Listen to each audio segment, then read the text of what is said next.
Hello everyone, welcome to my YouTube channel. तो नई class के साथ और नए क्वेश्चन के साथ फिर आज मिलते हैं। ठीक है। तो मैंने इससे पिछली क्लास में पार्ट 3 में मैंने 54 तक क्वेश्चन करवा दिए थे। और ये जो पेपर जो मैं सॉल्व करवा रही हूँ ये असेसमेंट फॉर लर्निंग पेपर 2 के क्वेश्चन है, जिसमें मैंने थर्ड पार्ट में जो पार्ट करवाया था उसमें मैंने 54 क्वेश्चन सॉल्व करवा दिए थे। तो आज हम 55 क्वेश्चन नंबर करेंगे। ठीक है। तो 5 नंबर क्वेश्चन जो है मैं रीड कर रही हूँ, आप लोग ध्यान से सुनिए। ठीक है। क्वेश्चन कहता है 55, निम्नलिखित में से कौन सा व्यवहार का पक्ष है? ए भावनात्मक, बी गुणात्मक, सी क्रियात्मक, डी ए और सी। तो 55 पूछ रहा है व्यवहार का कौन सा पक्ष है जो व्यवहार के में मतलब एक भूमिका निभाता है, जो हमारे व्यवहार में बहुत इम्पोर्टेंट है। तो इसका राइट आंसर जो होगा ऑप्शन नंबर डी होगा, ए और सी। ठीक है। भावनात्मक और क्रियात्मक, जो कि व्यवहार जो हमारा संवेग वगैरह बहुत इम्पोर्टेंट रखते हैं और हम कैसे क्रिया कर रहे हैं उस पर भी बहुत ज़्यादा डिपेंड करता है। तो ये दोनों ही ऑप्शन राइट होंगे, ए और सी ऑप्शन। तो इसका राइट आंसर जो होगा ऑप्शन नंबर डी होगा। नेक्स्ट क्वेश्चन की बात करते हैं, क्वेश्चन नंबर 56। ये कहता है कि बच्चों के संज्ञानात्मक विकास को सबसे अच्छे तरीके से कहाँ परिभाषित किया जा सकता है? ए खेल के मैदान में, बी विद्यालय कक्षा में, सी ऑडिटोरियम में या डी गृह में। ठीक है। तो सबसे अच्छा संज्ञानात्मक विकास कहाँ सबसे अच्छा हो सकता है बच्चों का? तो इसका राइट आंसर होगा ऑप्शन नंबर बी, विद्यालय और कक्षा में। ठीक है। क्वेश्चन नंबर 57 की बात करते हैं कि निम्नलिखित में से कौन सा सीखने का क्षेत्र है? ए अनुभाविक, बी भावनात्मक, सी आध्यात्मिक, डी व्यवसायिक। तो इसका राइट आंसर होगा ऑप्शन नंबर 2, भावनात्मक। ठीक है। ऑप्शन नंबर 2 मतलब बी ऑप्शन। नेक्स्ट क्वेश्चन की बात करते हैं, क्वेश्चन नंबर 58 नंबर क्वेश्चन कहता है कि व्यवहार का करना पक्ष डैश में आता है? ए सीखने की गतिक में, बी सीखने के मनोवैज्ञानिक क्षेत्र में, सी सीखने के संज्ञानात्मक क्षेत्र में या डी सीखने के भावनात्मक क्षेत्र में।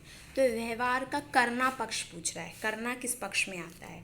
तो इसका राइट आंसर जो होगा वो होगा हमारा ऑप्शन नंबर ए, सीखने के गति के, मतलब हमारे मोटर वाले स्किल में आएगा। जैसे कि हम कोई भी हमारा जो मेथड है लर्निंग बाय डूइंग, करके हम जो सीखते हैं, तो ये व्यवहार का करना जो पक्ष है वो हमारा सीखने के गतिक में आएगा, ऑप्शन नंबर ए में आएगा, राइट आंसर होगा। नेक्स्ट क्वेश्चन की बात करते हैं, क्वेश्चन नंबर 59 जो कहता है कि चिंतन अनिवार्य रूप से है एक, ए संज्ञानात्मक गतिविधि है, बी मनोगतिक प्रक्रिया है या सी मनोवैज्ञानिक परिघटना है या डी भावनात्मक व्यवहार है।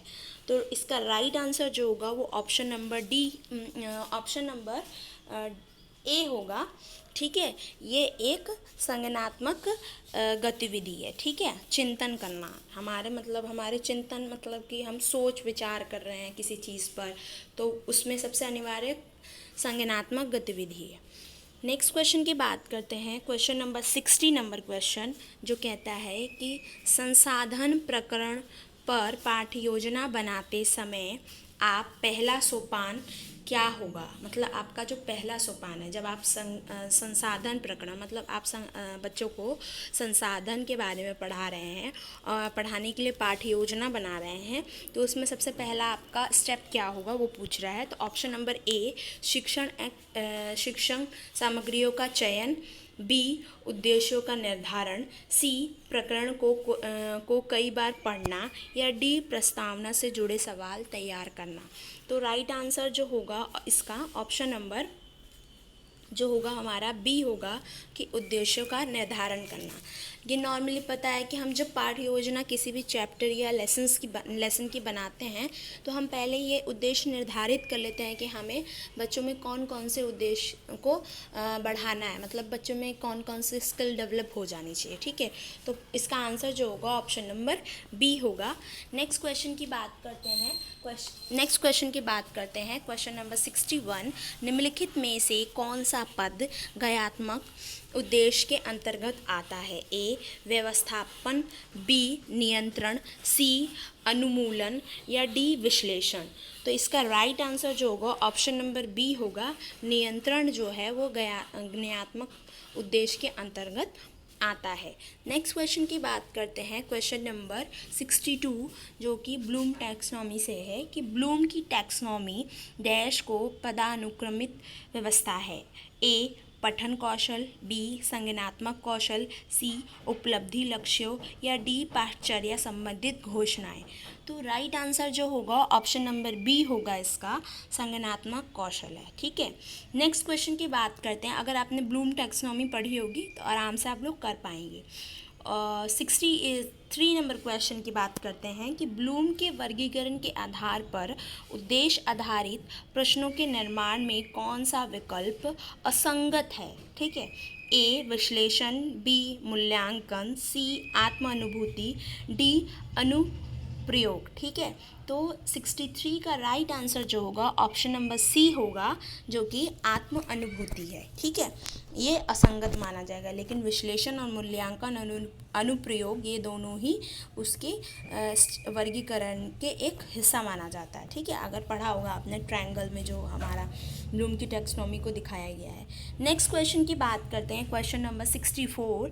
एक अच्छे मूल्यांकन में कौन सी विशेषता होनी चाहिए? ए वैधता होनी चाहिए, बी कठिनता होनी चाहिए, सी सूक्ष्म होना चाहिए या डी ये सभी होनी चाहिए।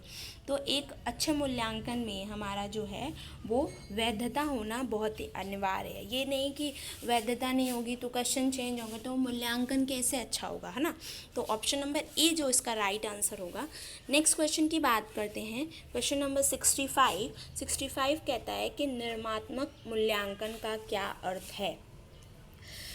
ए अधिगम के लिए आकलन, बी अधिगम का आकलन, सी अधिगम से आकलन और डी इनमें से कोई नहीं। तो इसका राइट आंसर जो होगा अधिगम के लिए आकलन, ऑप्शन नंबर ए इसका राइट आंसर होगा, जो कि इसका अर्थ है। नेक्स्ट क्वेश्चन की बात करते हैं क्वेश्चन नंबर 66। संकलनात्मक मूल्यांकन का क्या अर्थ है? ए अधिगम के लिए आकलन, बी अधिगम के बाद आकलन, सी अधिगम का आकलन या डी अधिगम से आकलन। तो इसका राइट आंसर जो होगा वो ऑप्शन नंबर सी होगा, अधिगम का आकलन। ठीक है, ये फॉर्मेटिव व सबमिटिव वाली चीज़ है। निर्मात्मक मतलब होता है फॉर्मेटिव और संकलनात्मक मतलब मूल्यांकन जो होता है वो सबमिटिव। ये जो हमारा जो 64 निर्णात्मक जो फॉर्मेटिव होता है वो FA1 FA2 स्कूल्स में लिए जाते हैं वो वाले होते हैं, और संकलनात्मक वो वाले होते हैं जो हमारे पेपर होते हैं जो पूरे साल के बाद लास्ट में जो फाइनल ईयर के पेपर होते हैं वो वाले मूल्यांकन कहे जाते हैं। ठीक है, नेक्स्ट क्वेश्चन की बात करते हैं 67 नंबर क्वेश्चन। निर्मात्मक मूल्यांकन विद्यार्थी एवं अध्यापक के लिए किस प्रकार सहायक होता है? ए मूल्यांकन देने के लिए, बी निदान करने के लिए या सी फीडबैक देने के लिए या डी निष्कर्ष देने के लिए। तो ये जो फॉर्मेटिव वाला मूल्यांकन जो होता है, एवेल्युएशन होता है जो बच्चों का, ये टीचर और अध्यापक के लिए दोनों के लिए इम्पॉर्टेंट होता है। तो ये जो इसका राइट आंसर जो होगा ऑप्शन नंबर सी होगा, फीडबैक देने के लिए, क्योंकि इसमें विद्यार्थी को भी पता चलता है कि मैंने कितना सीखा, मुझे कितने सीखने की ज़रूरत है, और टीचर को भी पता चलता है कि विद्यार्थी ने क्या नहीं सीखा है, उसको अपने जो मेथड्स हैं उसमें क्या चेंज लाना चाहिए या किस तरह से टेस्ट बनाने चाहिए, ये सारी चीज़ों के बारे में उसको फीडबैक मिलता है, तो दोनों के लिए अच्छा होता है। नेक्स्ट क्वेश्चन की बात करते हैं 68 नंबर क्वेश्चन। एक अच्छे निर्णात्मक मूल्यांकन में क्या गुण होना चाहिए? ए क्रमबद्धता होनी चाहिए, बी अधिगम के उद्देश्य होने चाहिए, सी प्रभावशाली पुनर्बलन होना चाहिए या डी ये सभी। तो 68 नंबर ऑप्शन का जो राइट आंसर होगा ऑप्शन नंबर डी होना चाहिए कि उसमें क्रमबद्धता भी होनी चाहिए, अधिगम के जो उद्देश्य है वो भी प्राप्त हो जाने चाहिए और प्रभावशाली पुनर्बलन, ताकि बच्चों को पुनर्बलन दिया जा सके, ताकि वो सब्जेक्ट में जो है या जो भी विषय उसको पढ़ाया जा रहा है उसमें वो रुचि लेकर उसको पढ़ सके। ठीक है, नेक्स्ट क्वेश्चन की बात करते हैं। क्वेश्चन नंबर 69, संकलनात्मक मूल्यांकन का एक गुण है। ए, हर सप्ताह होता है ये मूल्यांकन किया जाता है। बी, व्यवहार का मूल्यांकन बस होता है। सी, प्रभावशाली होता है। या डी, निर्धारित को के अनुसार होता है। मतलब निर्धारित जो मतलब ऑप्शन थोड़ा सा टिपिकल हो गया कि मतलब इसका निर्धारण होता है कि हमें क्या बच्चे का कौन सा कब लेना है या क्या लेना है। ठीक है, तो ऑप्शन नंबर डी इसका राइट आंसर होगा। ठीक है, नेक्स्ट क्वेश्चन की बात करते हैं। क्वेश्चन नंबर 70 जो कहता है संकलनात्मक मूल्यांकन में किन किन परीक्षाओं का समावेश होता है। ए, मौखिक परीक्षा का। बी, निबंधात्मक परीक्षा का जो ऐसे टाइप होते हैं। और सी, वस्तुनिष्ठ परीक्षा ऑब्जेक्टिव वाले। और डी, ये सभी। तो इसका राइट आंसर जो होगा वो ऑप्शन नंबर डी होगा। तो आज हमने पार्ट 4 किया assessment for learning paper second जो है बीएड सेकेंड ईयर का। ठीक है, नेक्स्ट क्लास में नए क्वेश्चन के साथ आपसे फिर से मिलते हैं। और हाँ, एक और बात कि प्लीज़ आप लोग अपनी जो बीएड की बुक्स हैं उसको ज़रूर रीड कर लें।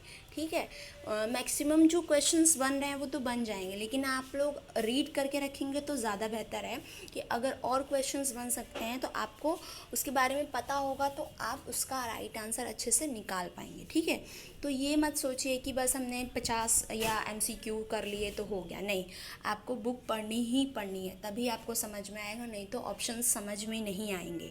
ठीक है, तो आपसे रिक्वेस्ट है कि प्लीज़ आप लोग बुक ज़रूर रीड करें, सारी बुक्स रीड करें, ज़्यादा से ज़्यादा हो सके अच्छे से रीड करें। और बाकी तो फिर जो वैसे पेपर इजी आएगा, लेकिन फिर भी मैं आपको ये सजेस्ट करूँगी कि आप बुक रीड करें, डिपेंड ना रहें किसी पर। ठीक है, और जो भी आपको क्वेरीज़ या कोई भी डिफ़िकल्टी आती है तो कमेंट बॉक्स में आप मुझसे पूछ सकते हैं। और अगर वीडियो अच्छी लगे तो शेयर ज़रूर करें, लाइक भी करें और सब्सक्राइब करें, ताकि आपको न्यू वीडियो की नोटिफिकेशन आपको मिल जाए टाइम से। ठीक है, और thank you for my watching my channel. Thank you.